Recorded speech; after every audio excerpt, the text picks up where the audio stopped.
Hello, students. Very good morning. How are you? Fine? Okay. I am also fine. We will continue from yesterday's class. What we were discussing yesterday? Yesterday we were discussing about various component parts. We have reached up to delivery pipe. The pipe which is connected at the outlet of the pump and delivers the liquid to the required height is known as delivery pipe. A regulating valve is provided on the delivery pipe to regulate the supply of liquid. Is it right? So this is the delivery pipe through which the water is delivered into the overhead tank which is constructed. Is it clear? Okay. Next, working of centrifugal pumps. A centrifugal pump works on the principle that when a certain mass of fluid is rotated by an external source, it is thrown away from the central axis of rotation and a centrifugal head is impressed, which enables it to rise to a higher level. So whenever the water, that is fluid, mass of fluid is rotated by an external source, it is thrown away from the central axis of the rotation. Thereby a centrifugal head is developed or impressed, which helps to raise the fluid to a higher level. Here fluid is water. In the context of dairy, milk dairy, fluid is milk. In case of sewage, when we are required to raise the fluid from the sewage gutters to remove the quantity of the debris material, there we have to consider that as the liquid or fluid. Okay, depending upon the context. Accordingly, the different types of impellers are required to be used. Otherwise, purpose will not be served effectively. We can somehow lift the water fluid even if we use any type of impeller which is attached to the pump. What is the use of it? Being engineers, we have to see the effectiveness in working. In short time, we have to get the work done more by the machineries. Thereby, we have to deploy properly after having the knowledge of such things. It is the centrifugal force acting on the fluid that makes it to flow within the casing. Priming. It is very, very important operation. It is the operation in which the suction pipe, casing of the pump and other parts of the delivery pipe up to the delivery valve are completely filled with the liquid which is to be pumped. Means all the air gaps, bubbles, whatever voids which are present in these parts of the centrifugal pump should be removed. For that, water is filled. This process of removing the voids and air or air bubbles, etc., is known as priming. Okay? The primer is provided usually at the top of this. This is primer. It is not shown, of course. If you see any textbook which we have given, in that figure, it is written. Even in hand notes which we have uploaded, you see primer is also shown. And in order to measure the suction pressure and delivery pressure, we have provided the pressure gauges. Those things also can be seen. The pressure gauges are provided in this form. If you want, you can recollect. And delivery in this location, it is provided like this, but it is not merging with the tank or overlapping with the tank. There is no space to show. That's why I have written roughly approximate location. You can find in our hand notes very clearly, and also in any good standard textbooks. Okay. Next,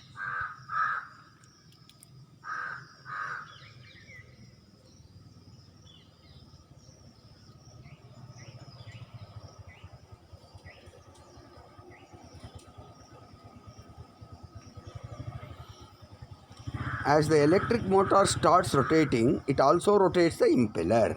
Means impeller is the moving part. The rotation of the impeller creates suction of the suction pipe. Due to suction created, the water from the sump starts coming up to the casing through the eye of the impeller. Is it clear?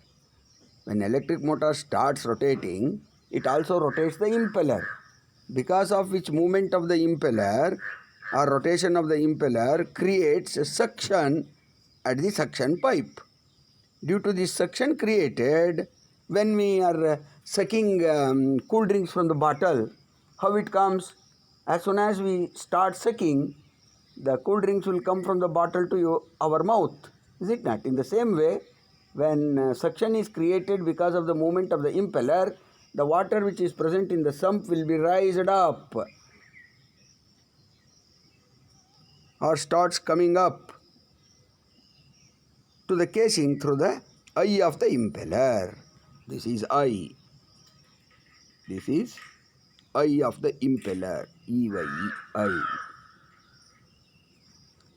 From the eye of the impeller, due to the centrifugal force acting on the water starts moving radially outward and towards the outer of the casing. Since the impeller is rotating at high velocity, it also rotates the water around it in the casing. So as soon as the impeller is rotating at high velocity, it rotates the water around it in the casing.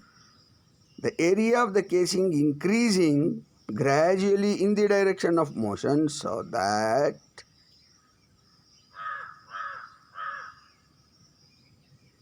the water keeps on decreasing and the pressure increases. Velocity of the water keeps on decreasing and the pressure is increasing at the outlet of the pump. The pressure is minimum. Assumptions. Everywhere assumptions are there. We will see first of all work done by impeller. Work done by impeller can be understood. First we will make certain assumptions. Liquid enters the impeller eye in radial direction. The viral component VW1 of the inlet absolute velocity V1 is 0 and the flow component VR1 is equal to V1 and alpha is equal to 90 degrees. Since it is the radial flow direction, alpha becomes 90 degrees. Whereas VW1, that is viral component, viral velocity, that is nothing but equal to the absolute velocity V1, that is 0. VW1 is 0, correspond to V1. No energy loss in the impeller due to friction and eddy formation. It is assumed there will be certain friction and eddy formation. For the sake of convenience to derive the equation, we are making this assumption. When we are having certain friction or eddies formation, then you have to use one constant that will always be less than 1. Usually the constant in such cases we use, even in case of impact of jet, if the vanes or blades are not smooth, then we have to use VR2 is equal to, in that case VR2 is not equal to VR1, or VR2 can be calculated as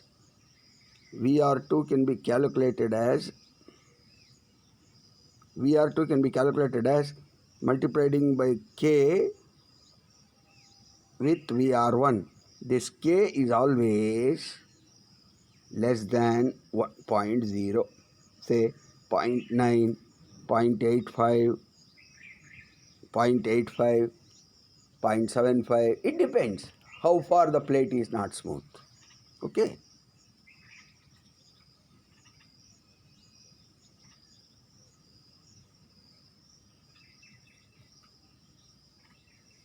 Okay. No loss due to shock at entry. It is assumption. There is a uniform velocity distribution in the narrow passage formed between the adjacent vanes. There is a uniform velocity distribution.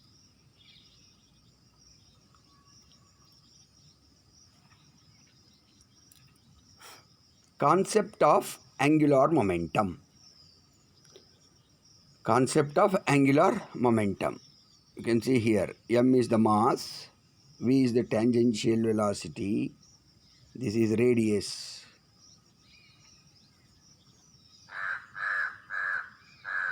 Let mass of object is equal to m, which is rotating with angular velocity omega.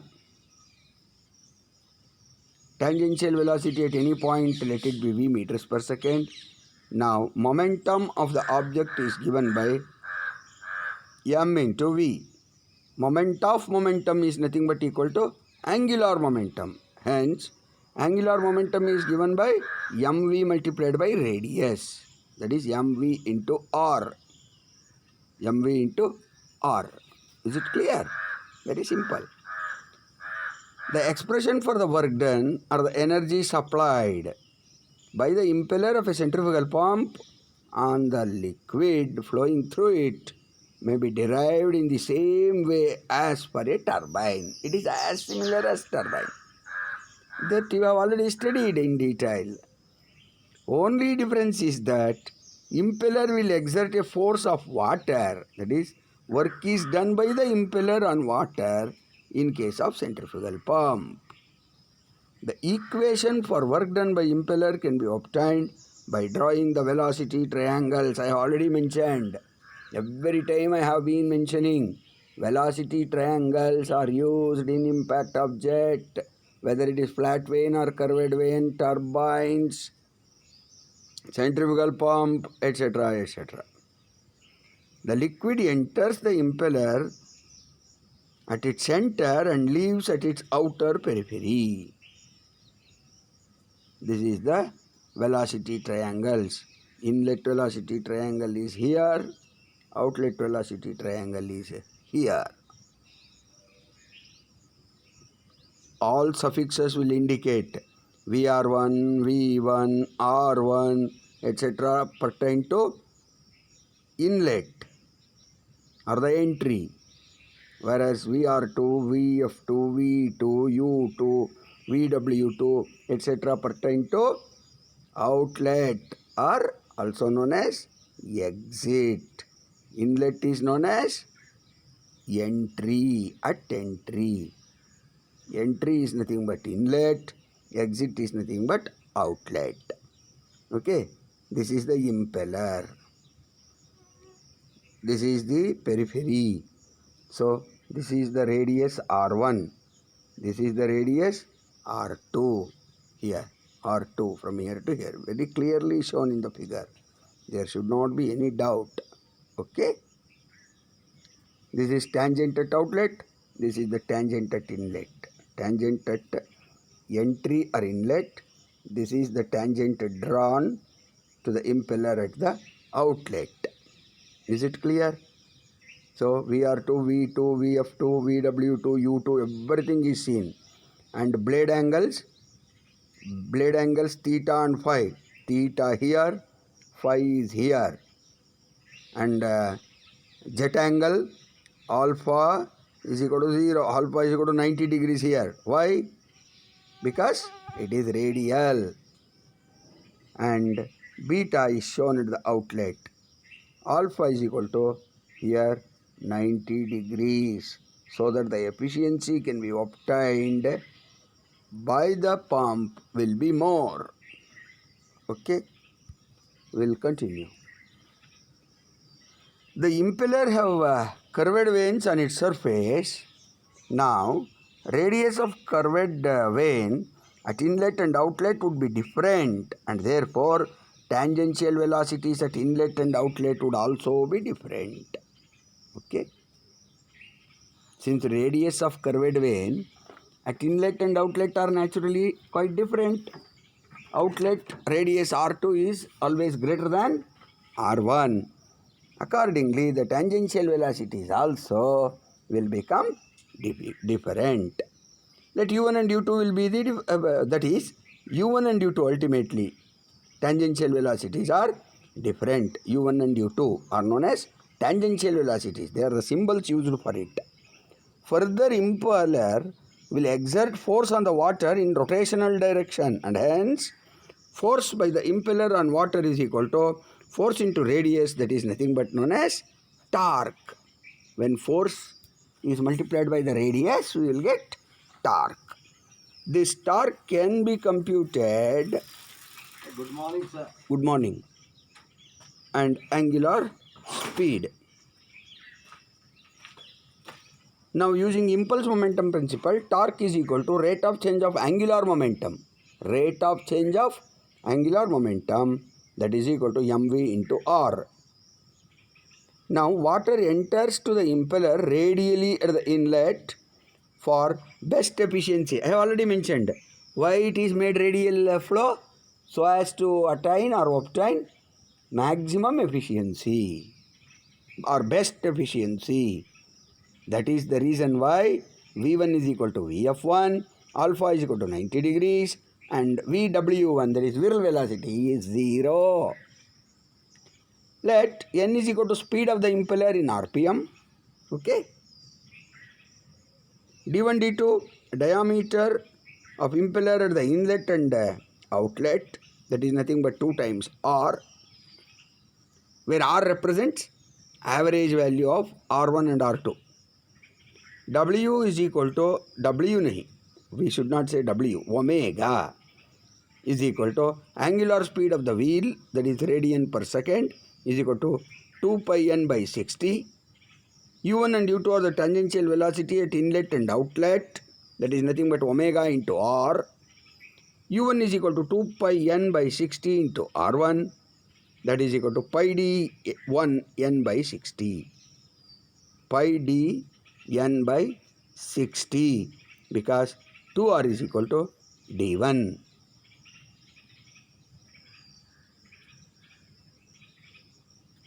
Two R1 is equal to d1, that is diameter.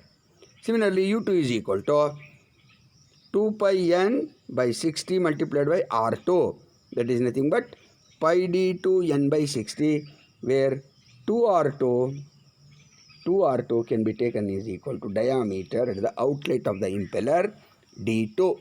Is it clear? Now, using impulse momentum principle, torque is equal to rate of change of angular momentum. Torque is equal to change of angular momentum per second. You can write rate of change of angular momentum, you can write it as change of angular momentum per second. These two are same. These two statements are same. Either you can write in that way or in that way. Final angular momentum minus initial angular momentum per second.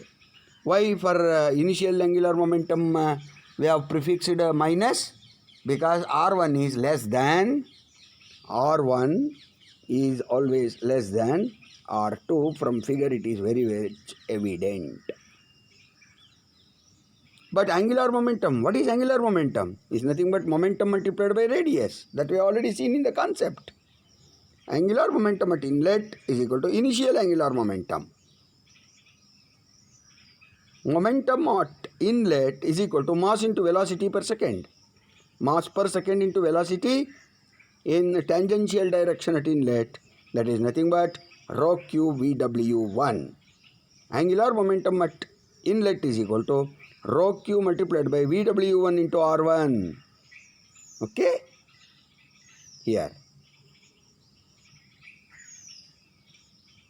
Second, angular momentum at inlet, it should have been outlet. Am I right? It should have been outlet. This should have been outlet. Okay? Angular momentum at inlet we have already calculated. Now we are required to calculate for outlet. Final angular momentum. Momentum at outlet is equal to mass into velocity per second. which is equal to mass per second multiplied by velocity in tangential direction at outlet. Please make a correction here. Outlet. Rho q multiplied by VW2. Therefore, angular momentum at outlet is equal to rho q VW2 R2. But from given velocity triangle, we know VW1 is equal to 0 for centrifugal pump. Hence, force exerted by impeller on water is equal to rho q VW2 multiplied by R2. The first component becomes obsolete, that is 0. देखो, you see the two words obsolete, absolute. Absolute means it has certain value in mathematics. What is the symbol we use for absolute? Like this, absolute. If we write like this, it is absolute. Here it is obsolete. ABSYLETE, that is ABSYLUTE. Absolute. Obsolete means 0. Now work done per second by impeller on water is equal to torque multiplied by angular speed. Torque is nothing but rho q VW2 R2 multiplied by speed is nothing but angular speed omega. But R2 multiplied by omega, we know it is tangential velocity u2. Therefore, work done per second is equal to rho q VW2 into u2. Above expression is also said to be the equation of power at the impeller. Equation of power at the impeller. Is it clear now? If you have any doubt, you rise immediately in the lecture class when you may join for Google Meet when we come to that particular article. Okay? Work done by impeller on water, that is work done per second, is equal to rho q VW2 U2. Just now we have arrived in the last slide. Above equation is also written as work done per second is equal to W by G VW2 R U2, where W is equal to, that is weight, rho QG.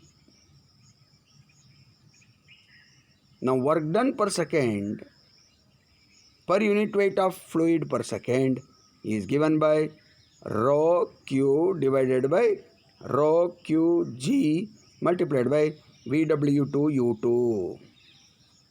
Work done per second per unit weight is equal to 1 upon G VW2 R2. This equation is also known as impeller power head. Impeller power head. W by G VW2 multiplied by U2 is what? Impeller power head. Work done per second per unit weight is equal to 1 upon G VW2 U2. Because per unit weight means this W, that W will goes away. Suppose if I write this equation here, we have to write W, is it not? Per unit weight means again I have to divide it by W. So W goes away, left with 1 upon G VW2 U2. That's why while writing the expressions according to the statement, you have to clearly understand and write. Slowly you have to understand and slowly you have to write the steps. Then there will not be any confusion or difficulty as such. Is it clear, my students? Yes, I knew that you would say we have understood. Where Q is equal to volume of water flowing through the impeller. If B1 and B2 are the thickness of the impeller at inlet and outlet, hence Q is equal to area of the impeller multiplied by velocity of flow. Pi D1 B1 VF1 or pi D2 B2 VF2. This is at outlet, this is at inlet. Remember, for centrifugal pump, VF1 is always equal to VF2. Centrifugal pumps, under which we are required to understand the different heads such as static head, suction head and delivery head. Manometric head denoted by HM.